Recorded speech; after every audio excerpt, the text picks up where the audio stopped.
progress. Oh, it doesn't have original sound on again.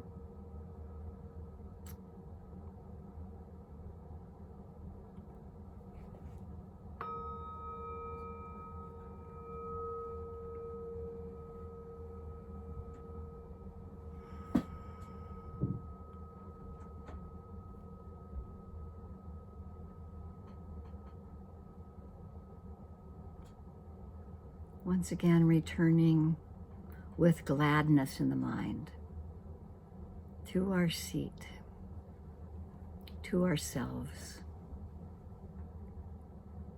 to our breath.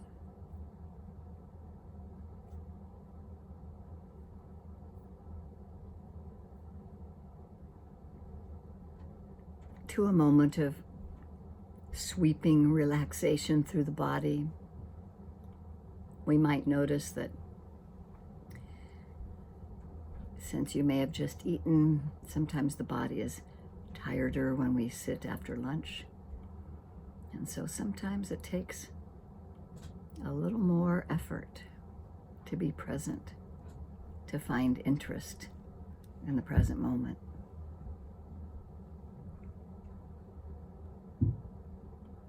But we're bringing ourselves back into the body, just noticing over and over again what's arising.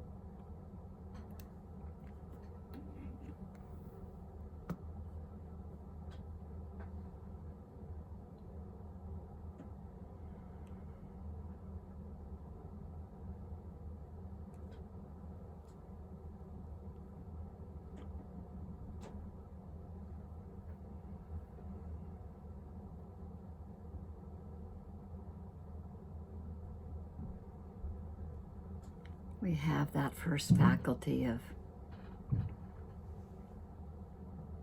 effort or conviction.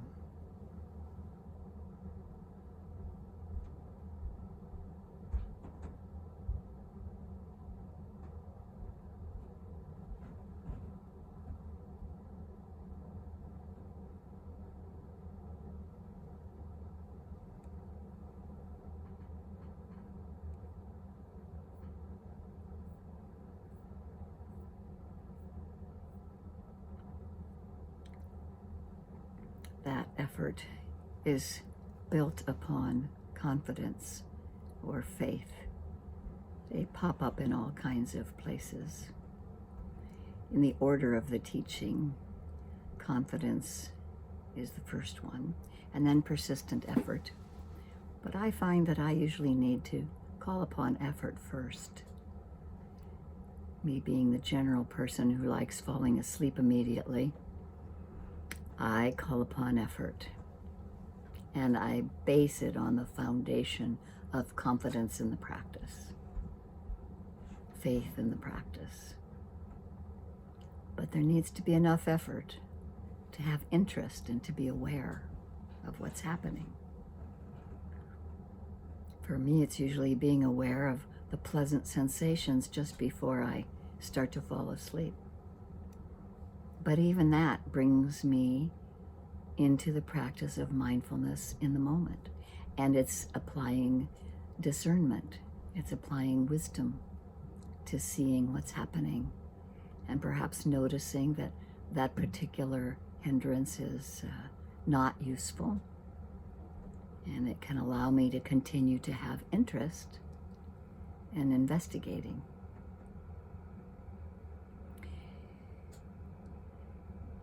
And slowly allowing ourselves to go back to the breath or the touch point, building on concentration.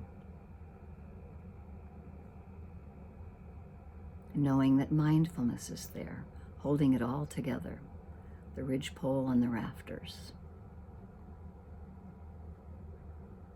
So you can see how they flow in and out during a period of practice. We call upon mindfulness. We call upon confidence in the practice. We build concentration, and we have wisdom and discernment.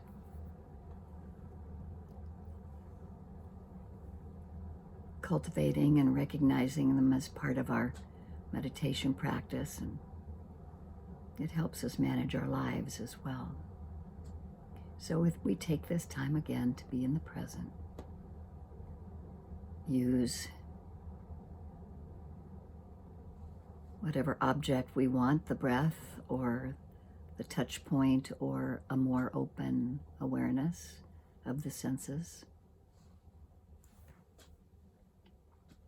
to settle again into the body, noticing the attitude of the mind.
Acknowledging the generosity of bringing ourselves to this present moment. Reminding ourselves of the precepts, sila, harmonious living with each other and in our lives. And returning to the practice, bhavana. Dana, sila, bhavana, generosity, harmonious living, and the meditation practice of mindfulness and concentration, compassion, wisdom. There's a saying in the Sutta Nipata, how short this life. You die this side of a century, but even if you lived past, you die of old age. That's one of Tanasiru Bhikkhu's translations. And so we use just the right amount of effort to be present, gladdening our hearts, awakening to the Dhamma, awakening to the understanding of how suffering arises as we cling, and how we can let go.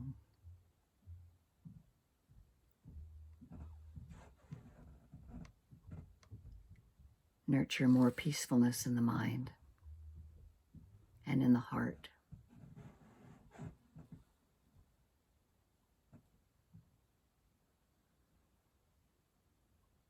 Another one of the Dhammapada sayings is, difficult to detect and very subtle. The mind seizes whatever it wants. So let a wise one guard their mind, for a guarded mind brings happiness. We take this time to guard our minds.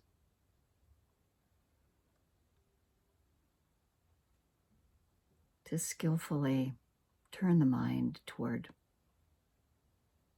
using just the right effort, building confidence in the practice as we become aware of arising and passing away of each moment.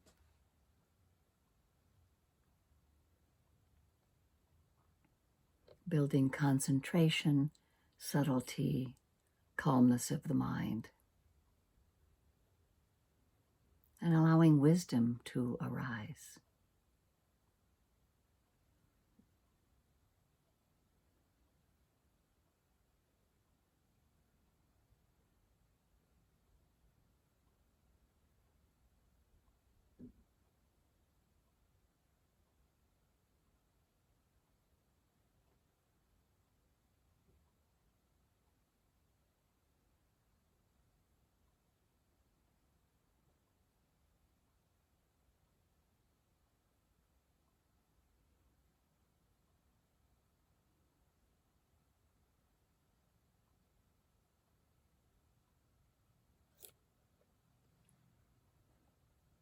We watch our thoughts.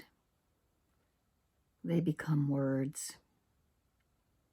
We watch our words. They become actions. We watch our actions.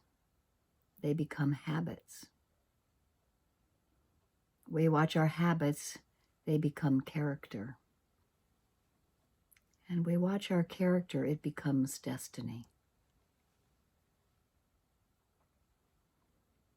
So we watch our thoughts. We notice. They arise and pass away. Maybe they're repetitive.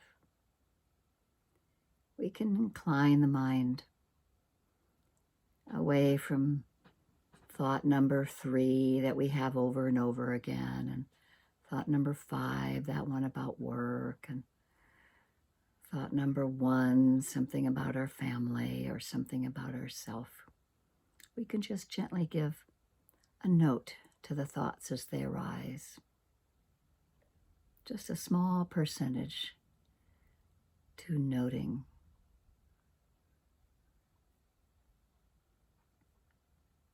And then letting ourselves come back to the breath or the sit point.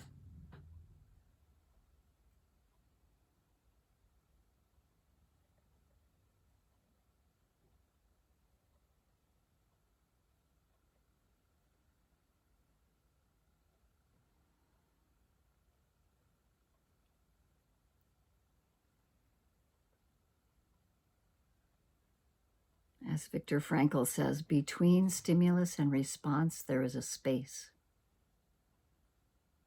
In that space is our power to choose our response. In our response lies our growth and our freedom. So we have these moments to notice the space between stimulus and response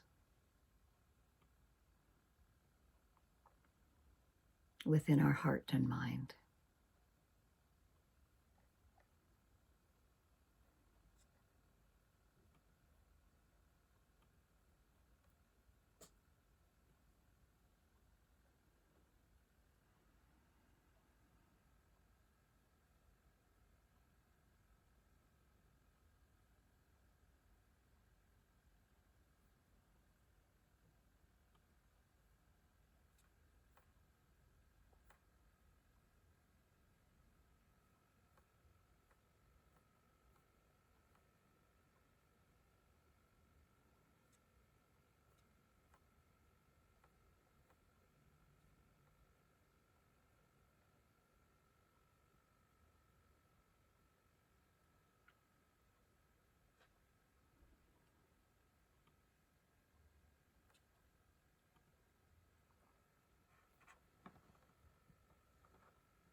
May we remember that we are this container, this cauldron of our breath, of the aggregates that come together, of the elements of earth and air and fire and water.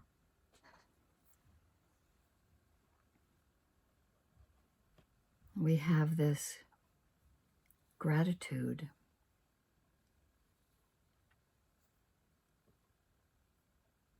Gratitude for these bodies that carry us around to these minds that help us discern skillful and unskillful. We make mistakes, that's fine. We come back to the center, to our breath, to the container, holding ourselves with kindness and compassion. Things become difficult. We have to have compassion for ourselves. Holding ourselves in kindness, wishing that we have peace and tranquility. And when things aren't always that way, may we have grace and faith in the practice that whatever is happening is what's happening right now. And things are okay just the way they are.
Sometimes we can put a little smile on our face, an internal smile or an external smile, but just gladdening the mind. We're spending this time together and in practice.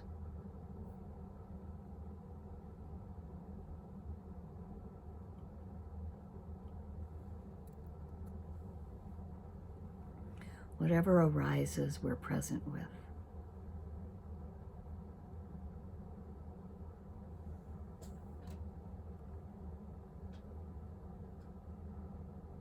We're developing confidence.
Whatever arises in the mind, we notice. Sometimes the hindrances appear. We may be tired or restless. There could be agitation.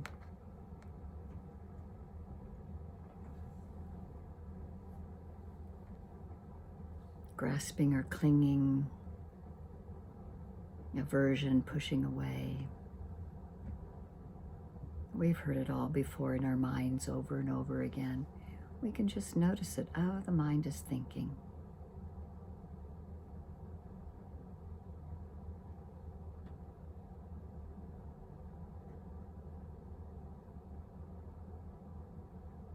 We can return to our faith and confidence in the practice. We can notice the energy that arises to keep interested.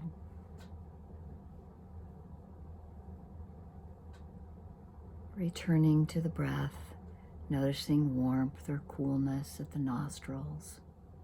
Is the breath rough or smooth? Do we feel it at the diaphragm? Is there pressure there or release of pressure? Is there heat? Keeping interest and being present and investigating, arising and passing away. Knowing that we really can't hang on to it, it's not personal.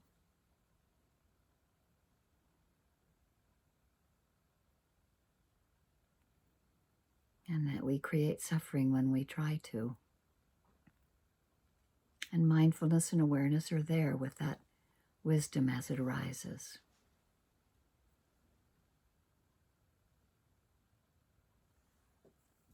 Developing concentration with each breath, with each awareness.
I'm going to ring the bell once, and if you want to get up and take a walk for 5 or 6 minutes before I have more conversation about the 5 faculties, this would be the time to do it.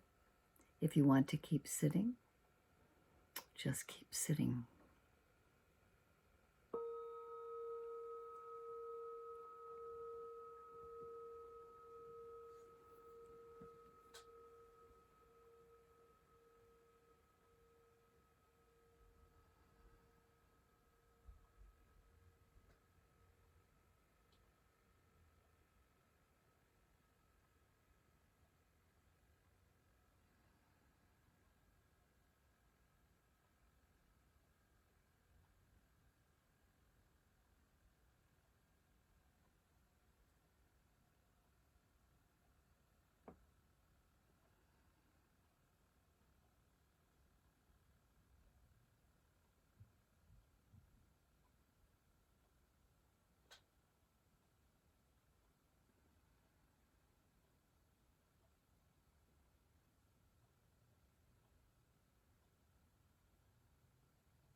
And so we continue, as Jack Kornfield mentions, to undertake a genuine spiritual path is not to avoid difficulties, but to learn the art of making mistakes wakefully, to bring to them the transformative power of our heart. When we set out to love, to awaken, to become free, we're inevitably confronted with our limitations. As we look into ourselves, we see more clearly our unexamined conflicts and fears, our frailties and confusion. To witness this can be difficult.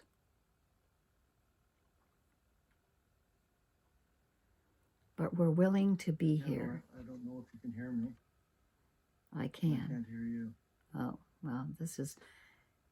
I somehow lost my... Oh, thank you. Oh, there you go. I got you now. Good. And so we take this time to undertake our path together, as Jack Kornfield says. To undertake a genuine spiritual path is not to avoid difficulties, but to learn the art of making mistakes wakefully, to bring to them the transformative power of our heart. When we set out to love, to awaken, to become free, we are inevitably confronted with our limitations. As we look into ourselves, we see more clearly our unexamined conflicts and fears, our frailties and confusion. To witness this can be difficult. And here we are witnessing whatever arises and passes.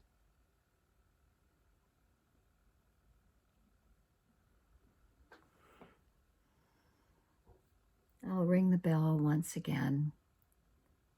We can stand for a moment or wiggle in our chairs before I have another small dharmet about the five faculties.